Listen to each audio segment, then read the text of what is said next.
मैं पूरी जिंदगी के अनुभव के साथ कहता हूँ, असली समस्या वह कमजोर रूप है जिसे आप रोजाना पालते हैं। वह जोर से नहीं चिल्लाता, वह फुसफुसाता है। वह आपके सपने देखने से नहीं रोकता, लेकिन उन सपनों को सच करने की हर कोशिशों को नाकाम करता है। वह चालाक बहानों के पीछे छिपा होता है।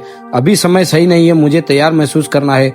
मैं तैयार नहीं हूँ, लेकिन अंदर से आप जानते हैं कि ये झूठ है। और हर बार जब आप इन झूठों पर विश्वास करते हैं, आप उन कमजोर, आलसी और डरपोक स्वरूप को मजबूत करते हैं जो आपके अंदर रहता है। मैंने कम बुद्धिमान, कम संसाधनों वाले और कम समय वाले लोगों को जीतते देखा है, क्योंकि उन्होंने इस स्वरूप को जल्दी मार दिया। मैंने प्रतिभाशाली लोगों को अनामी में डूबते देखा है, क्योंकि वे इन दफनाने में साहस नहीं कर पाए। वह सबसे बड़ी भूल यह मानना है कि यह स्वरूप समय के साथ अपने आप गायब हो जाएगा। यह एक दिन आप उठेंगे और अलग महसूस करेंगे। ऐसा नहीं होगा। यह गायब नहीं होती, इन नष्ट करना होता है, और इसे मजबूत निर्णय और लगातार आदतों के बोझ के नीचे दबा देना होगा। क्योंकि यह जिद्दी है।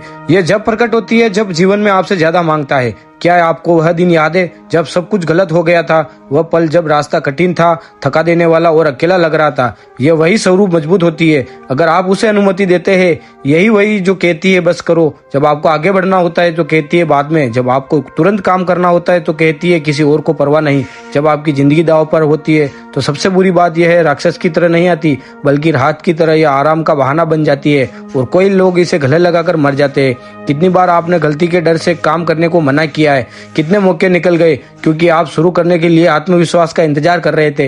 यही जाल है। कमजोर स्वरूप हमेशा क्रियाओं से पहले भावना चाहता है। यही अनुशासन से पहले प्रेरणा चाहता है। लेकिन सच और जब मैंने इसे जाना तो मुझे दर्द हुआ कि यह प्रेरणा क्रिया के बाद आती है। शक्ति गति से उत्पन्न होती है। आत्मसम्मान तब पैदा होता है जब आप अपने आप से किया गया वादा निभाते हैं, भले ही कोई देख ना रहा हो। मुझे अपनी जवानी का वह दौर स्पष्ट याद है जब कुछ टूट रहा था। मैं कर्ज में डूबा था, निराश था, मेरे काम की कोई कदर नहीं होती थी। मैं ऐसे लेख लिखता था जिन्हें कोई पढ़ना नहीं था।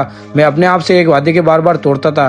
मैंने सोचना शुरू कर दिया था कि शायद मैं बड़े कारनामों के लिए पैदा नहीं हुआ हूँ।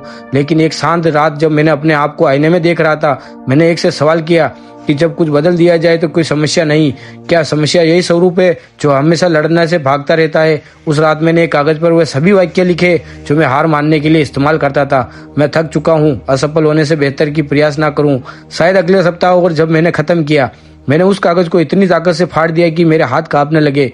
मैंने निर्णय लिया था वह स्वरूप मुझे अब कहीं नहीं ले जाएगा, और उस दिन से हर छोटा वादा उसके खिलाफ एक लड़ाई बन गया।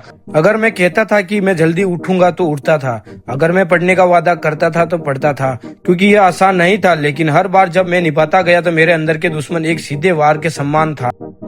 जब भी आप कहोगे कि मैं वादा निभाता हूँ क्योंकि मैंने वादा किया था, यह कमजोर होती जाएगी और आप मजबूत होते जाएंगे। यही एक दिन की लड़ाई नहीं है, यह छोटी छोटी जीतों की एक शांत जंग है, जिन्हें अंत में एकमात्र जंग है जो मायने रखती है। कि इस दुनिया का दोष देने से पहले आप अपने से पूछो, मैं कितने वादे तोड़े, मैंने कितनी बार अपनी यात्रा का विश्वासघात किया? और अगर जवाब में बहुत बार खुद को दोष मत दो। बस फैसला करो, आज से फैसला करो कि तुम्हारा शब्द पवित्र होगा और तुम्हारा भविष्य पवित्र के प्रतिबद्धता तुम्हारे वर्तमान से आराम से ज्यादा महत्वपूर्ण है।